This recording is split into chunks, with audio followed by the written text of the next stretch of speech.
Friends, welcome to YouTube channel. मैं आज आपके लिए लेकर आया हूँ वर्णमाला। जैसा कि मैंने पिछली क्लास में आपको वर्णमाला पढ़ाया था, जिससे कि मैं आपको पहले बेसिक बता चुका हूँ इसका। तो आपको जो भी अगर दिक्कत हो इसमें तो मुझे बताइएगा कमेंट करके, ठीक है। अब मैंने ये आपको बता दिया था कि ये हमारा वर्णमाला है। वर्णमाला को कितने भागों में बांटा गया, उच्चारण के आधार पे, वायु संवेग के आधार पे, तारतम्य के आधार पे, ठीक है। इसमें अगर उच्चारण की बात किया जाए तो स्वर और व्यंजन के आधार पर बांटा गया था, ठीक है। और अगर स्वर में भी देखा जाए, ह्रस्व स्वर, दीर्घ स्वर, संयुक्त स्वर, लुप्त स्वर, इन भागों में बांटा गया है। व्यंजन को देखा जाए तो मूल स्वर और कुल संख्या में बांटा गया है, मतलब नहीं कि व्यंजन में बताया गया है, ठीक है। और इसमें कितने 33 होते हैं और इसमें 39 होंगे कुल अपने, ठीक है। मूल स्वर 33 होते हैं। अगर आप बात करी जाए वायु संवेग के आधार पर तो अल्प प्राण और महाप्राण में दो भागों में बांटा गया है। उसके बाद देखिए ये तारत्व के आधार पे बोला तो इसमें क्या होगा, कंपन होगा आपके, ठीक है। तो इसमें घोष और अघोष होंगे। देखिए फ्रेंड, मैंने इससे पहले आपको इसकी वीडियोस बना के बता चुका हूँ कि ये क्या होता है। अब मैं इसके आगे बताने जा रहा हूँ, ठीक है। तो अब देखिए, अब मैंने जैसे कि पहला मैंने आपको ये बताया इसमें कि उच्चारण के आधार पे, जैसे ये था आपका पहला पॉइंट। 2 मिनट रुकिए। हाँ, जैसे ये पॉइंट था आपका उच्चारण के आधार पे। उच्चारण के आधार पे अब मैं आपको बताने जा रहा हूँ इसके अंदर डिटेल में कि क्या है और कैसा है, ठीक है। तो अब देखिए ज़रा, उच्चारण के आधार पे अब आप देखते हैं तो जैसा कि मैंने आपको लास्ट वीडियो में बता चुका हूँ, बट आपको पहले लास्ट वीडियो देखनी पड़ेगी, वो इंट्रोडक्शन था। अब मैं इसके बाद मैं आपको डिटेल में बताने जा रहा हूँ। देखिए, उच्चारण के आधार पर कहने का तात्पर्य यह था कि हमने पहले पार्ट देखा था कि स्वर। अब स्वर क्या होते हैं, उच्चारण के आधार पर पहले भाग को देखा, हम स्वर में देख रहे हैं, ठीक है। स्वर वो चीज़ होती है जिन वर्णों का आप स्वतंत्र अस्तित्व होता है। कहने का तात्पर्य यह हुआ कि जैसा कि आप जो भी वर्ड बोलेंगे उसमें किसी भी चीज़ का सपोर्ट की ज़रूरत नहीं होगी, मतलब आराम से इजीली बोल सकते हैं, ठीक है। वो ही स्वर होते हैं, ठीक है। इन्हें मात्रा भी कहा जाता है, ठीक है, जो फ्रीली बोल सकते हैं। जैसे आ बोलने के लिए आपको, अगर आपसे मैं बोलूँ आ बोलिए, तो ना इसमें किसी व्यंजन की आवश्यकता पड़ेगी, ये बिल्कुल स्वतंत्र होते हैं। तो इसलिए ये वर्ड आप उच्चारण करके देखिए, आ बोलो, ई बोलो या ऊ बोला जाए, या ये आपके 11 जो होंगे वो मूल स्वर होते हैं, ठीक है। इनका उच्चारण किसी भी व्यंजन की सहायता नहीं लगती है इनके लिए, ठीक है।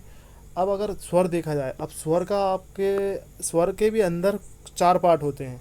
कैसे, जैसे ह्रस्व स्वर हो गया, दीर्घ स्वर हो गया, संयुक्त स्वर हो गया, लुप्त स्वर हो गया। अब मैं इनके अंदर के, जैसे पहले टोटल अपने कितने 11 है, अब इनको कैसे बांटा गया है ह्रस्व स्वर के अंदर मैं आपको बताने जा रहा हूँ, ठीक है। जैसे कि देखा जाइए, देखिए ये अगर देखा जाए आपको ह्रस्व स्वर का मतलब ये होता है, ह्रस्व मतलब छोटा, ठीक है। तो जिसमें बहुत कम उच्चारण समय लगे, मतलब आपको बोलने में सबसे कम समय जिसमें लगेगा वो आपका ह्रस्व स्वर होगा। अब आ हो गया, ई हो गया, ऊ हो गया और ऋषि हो गया। अच्छे से देखा जाए तो ये सिंगल आ है, सिंगल ई है, मतलब छोटी ई है, छोटा ऊ है और ऋषि है।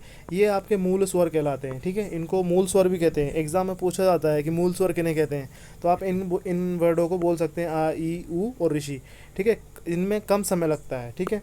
और उसके बाद कुछ मतलब वैज्ञानिकों ने, विद्वानों ने बोला गया है कि ये संयुक्त स्वर और दीर्घ स्वर एक ही है। ये मैंने यहाँ पे लिखा है, मतलब कुछ 3 भेद माने, 1 और ये 2 और ये 3, ठीक है।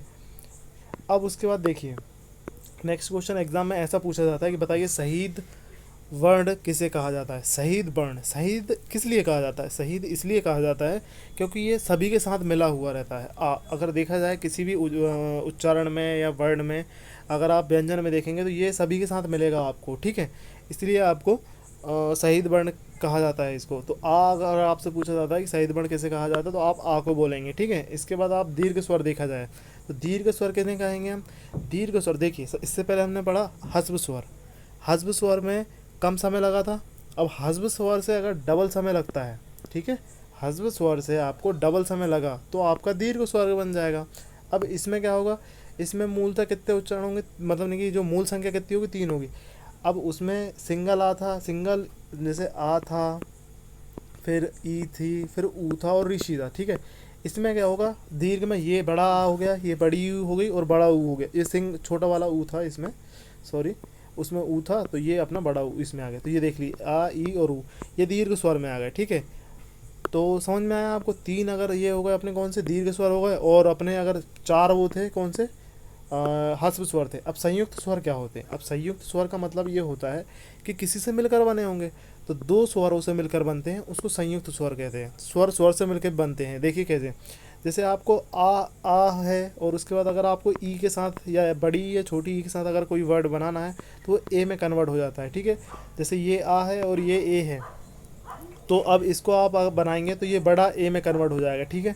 उसके बाद देखा जाए कि ये सिंगल आ है और इसका ऊ या बड़ा ऊ से अगर आप बनाते हैं इसको तो ये ओ में कन्वर्ट हो जाता है। और यदि आप देखा जाए ये सिंगल आ और बड़ा आ ये इन दोनों के साथ मिलकर बनता है तो ये बड़ा औ में कन्वर्ट हो जाता है। तो ठीक है फ्रेंड्स, ये आपके लिए संयुक्त स्वर में आते हैं। अब मैं इसके बाद आपके लिए ये 2 मिनट रुकिए। अब इसके लिए आपको टोटल में अगर आपको सही से बता दूं तो अगर आपने अभी देखा है कि हस्व स्वर में हमारे कितने होते हैं, हस्व स्वर देखा गया हमारे होते हैं 4। कौन कौन से? सिंगल आ, शॉर्ट में बता रहा हूँ, अब इन शॉर्ट की अभी तक मैंने क्या पढ़ाया। देखिए हस्व स्वर जो होते हैं वो छोटा, छोटी, ऊ और ऋषि होता है, ठीक है। इसके बाद अगर दीर्घ स्वर बोला जाए तो मेरे 3 होते हैं। 3 कौन सा? बड़ा आ, बड़ी ई, बड़ू ऊ। और इसके बाद अगर देखा जाए तो संयुक्त स्वर कौन से होते हैं? तो ए औ और औ, ठीक है। अब इन सबको अगर जोड़ा जाए तो ये कितने होते हैं? 11। तो इसलिए हमारे बोले जाते हैं कि मूल जो स्वर होते हैं वो कितने होते हैं, तो हम इनको बोलेंगे ये टोटल 11 होते हैं। एक मैंने बोला अभी लुप्त स्वर। लुप्त स्वर क्या होता है? लुप्त स्वर उनको बोला जाता है जिनमें दीर्घ स्वर से अधिक समय लगता है। देखिए पहले ह्रस्व स्वर था, फिर उसके बाद दीर्घ स्वर आया, दीर्घ स्वर के बाद कौन सा आएगा? आपका लुप्त स्वर। संयुक्त स्वर और आपका जो दीर्घ स्वर है वो एक ही मान लेते हैं अपन, ठीक है। तो अब इसमें देखा जाए कि लुप्त स्वर की बात कर रहे हैं तो इसमें क्या होगा? दीर्घ स्वर से ज़्यादा समय लगेगा, ह्रस्व और दीर्घ दोनों से अधिक समय लगेगा। जैसे कि अगर आपसे बोलूँ ओम बोलिए तो आप देखिए उच्चारण करने में कितना समय लग रहा है? ओम लग रहा है समय। तो ये आपका उच्चारण के आधार पे ये हो जाएगा, ठीक है। अब आप ये और देख लीजिए कि अम और आहा, ये भी आपने वर्ड सुने होंगे। तो अम को बोला जाता है अनुस्वर, जिसमें ऊपर बिंदी है उसको आप अनुस्वर बोलते हैं। और अगर विसर्ग है तो इसको मतलब नहीं कि विसर्ग बोलते हैं, ठीक है। मतलब आहा जो विसर्ग होता है। इन दोनों को ना तो स्वर में रखा गया है और ना ही व्यंजन में रखा गया है। स्वर और व्यंजन में इसलिए नहीं रखा गया, इसलिए इनको अयोगवाह कहते हैं। इनको नपुंसक भी कहते हैं या अयोगवाह कहा जाता है, ठीक है। बाकी की मैं वीडियोस आपके लिए अब इसके बाद मैं आपको और आगे पढ़ा करने मतलब नेक्स्ट वीडियो में पढ़ाऊँगा मैं। बाकी का ये आपको बताऊँ। चलिए ठीक है, मैं ये और बता देता हूँ आपको कि देखो कुछ विद्वानों ने क्या करा है, लुप्त स्वर को जोड़कर या 12 संख्या बताते हैं। कुछ मतलब ये विद्वानों के हैं, ऋषि को जोड़ दिया तो कुछ 14 हो गए हैं। पर हमको एग्ज़ाम के हिसाब से कितने मानने हैं? 11 लेने हैं, ठीक है। कितने लेने हैं? 11 लेने हैं। तो thank you for watching this video. अब आगे मैं आपको व्यंजन के बारे में बताऊंगा, व्यंजन वर्ण कितने होते हैं, कैसे होते हैं, इनका सही से बताऊंगा, ठीक है। तो thank you for watching this video.